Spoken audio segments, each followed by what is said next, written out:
O Alzheimer é uma das doenças neurodegenerativas mais temidas, afetando milhões de pessoas no mundo. A idade ainda é o principal fator de risco e os sintomas clássicos costumam surgir após os 65 anos. Mas novas pesquisas indicam que sinais precoces podem aparecer bem antes, especialmente em pessoas com histórico familiar.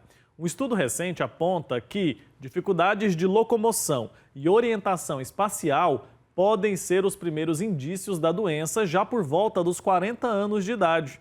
Será que essas descobertas podem mudar a forma como diagnosticamos o Alzheimer? É o que a gente vai saber agora conversando ao vivo com a neurologista Lorena Bochenek, a doutora que está conectada aqui com a gente. Doutora, seja muito bem-vinda. Bom dia. Muito obrigada. Que assunto super importante, porque essa é a grande questão que nós estamos passando.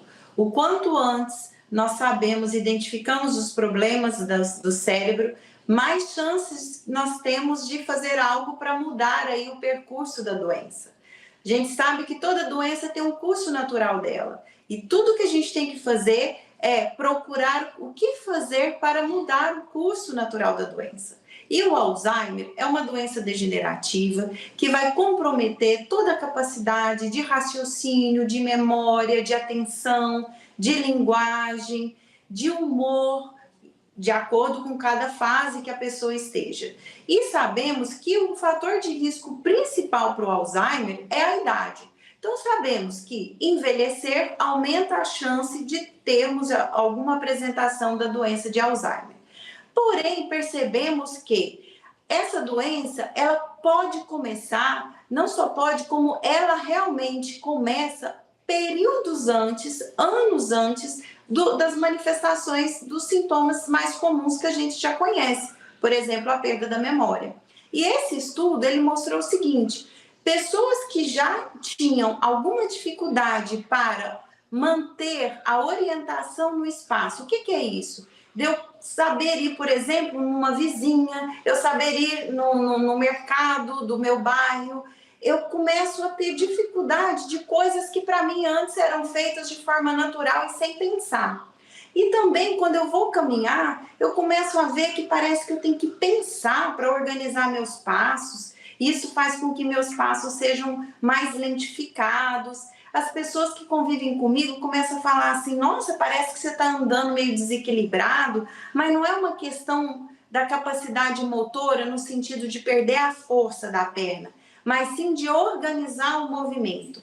E aí esse estudo está dizendo: olha, pessoal, vamos prestar atenção que quando a pessoa já apresenta dificuldade para caminhar, já apresenta dificuldade para se orientar no espaço em que ela convive, já pode ser algum indício de que algum problema tem aí. E aí é hora da gente cuidar. Por quê? Quem nunca se perdeu no bairro, por exemplo? Isso é muito comum.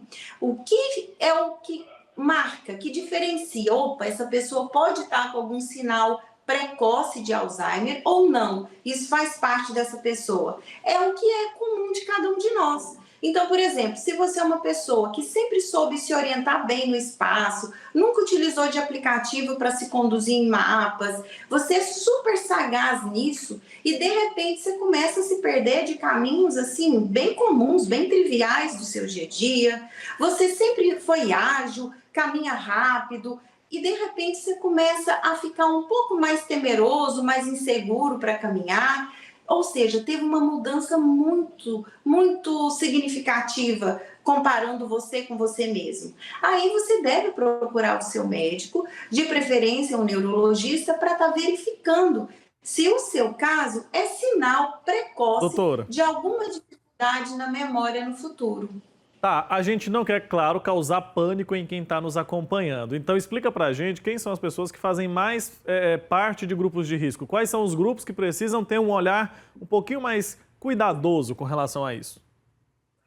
Pessoas que têm transtorno de ansiedade generalizada, pessoas que têm depressão, pessoas que são hipertensas, diabéticas, com colesterol alto, pessoas que têm o péssimo hábito de fumar ou de fazer o uso pernicioso do álcool, pessoas que não praticam atividade física regular, Ou seja, pessoas que têm outras doenças que podem afetar o cérebro e principalmente pessoas que têm alguém na família com a doença de Alzheimer. Aí tem que ficar um pouco mais atento e procurar uma avaliação médica. Certo. Eu queria que a senhora explicasse para a gente, de um modo geral, o que acontece no cérebro de uma pessoa que tem Alzheimer. Existe duas proteínas que elas vão começando a se depositar em áreas principais que cuidam da memória, do raciocínio, da linguagem e da atenção. Essas proteínas elas ficam ali de forma tóxicas, matando neurônios, que são as células que dão a vida para o nosso cérebro. Com isso, nós vamos perdendo as células que fazem toda a nossa comunicação, todo o nosso pensamento, todo o nosso raciocínio, toda a nossa memória. E aí, fazendo a degeneração e proporcionando a doença de Alzheimer. Certo. A pessoa que identificou esses sinais, tem essa predisposição, o que ela tem que fazer para evitar ou pelo menos retardar o aparecimento dos sintomas mais graves, já que Alzheimer é uma doença que não tem cura? Isso. Então, assim, a cura nós ainda não temos, mas essa indicação de perceber precocemente ajuda a ciência a propor medicações anti-Alzheimer, entre aspas. Ou seja, eu vou começar a desenvolver remédios para que essas proteínas não fiquem acumuladas. Mas nós sabemos que outros comportamentos ruins, inadequados, proporcionam essas proteínas. Então, eu primeiro tenho que sempre pensar em cuidar do que eu como, da forma que eu durmo, se eu faço atividade física e sempre ter um médico junto da sua confiança para te conhecer e começar a perceber em você se tem algum sinal de que a gente pode fazer algo para prevenir. Doutora, você falou aí com relação à medicação, os tratamentos e tudo mais. Os medicamentos lecanemab e donanemab foram aprovados recentemente, né, com a promessa de combater a formação das placas amiloides no cérebro. Qual que é a eficácia dessas drogas? Tem efeito colateral? O que a gente já tem? Será que a gente está perto de uma revolução no tratamento do Alzheimer? Dá para a gente ser otimista a esse ponto? Bem otimista. Nunca tivemos tão perto dessa situação de prevenir Alzheimer como estamos nesse momento. Entretanto, essas medicações, elas são ótimas para não deixar essas proteínas ruins ficarem no cérebro.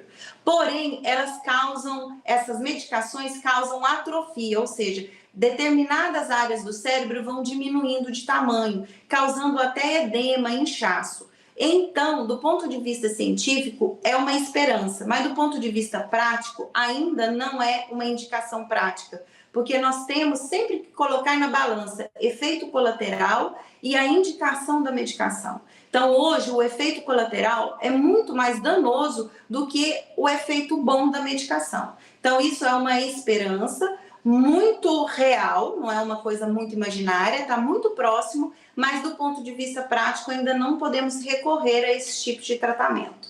E o que a gente tem hoje? Fala pra gente sobre estilo de vida, pessoas que têm familiares com Alzheimer precisam ter mais cuidado, se preocupar um pouco mais. O que a gente já tem de comprovado então e que a gente sabe que efetivamente pode fazer a diferença?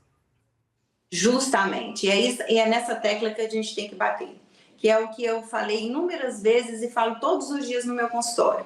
Atividade física regular, sono adequado, uma alimentação adequada, ter o manejo do estresse, da ansiedade e de distúrbios de humor, evitar, se você tem pressão alta, diabetes, então fazer o tratamento adequado para o controle pressórico adequado, o controle da sua açúcar adequado, ou seja, é o velho conselho de que os nossos avós nos deram.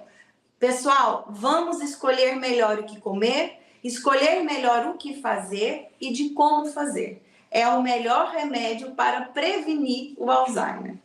Tá dado o recado então, doutora. Muito obrigado pelo seu tempo aqui com a gente. Até uma próxima oportunidade, sempre bom recebê-la. Obrigada. Tchau, tchau.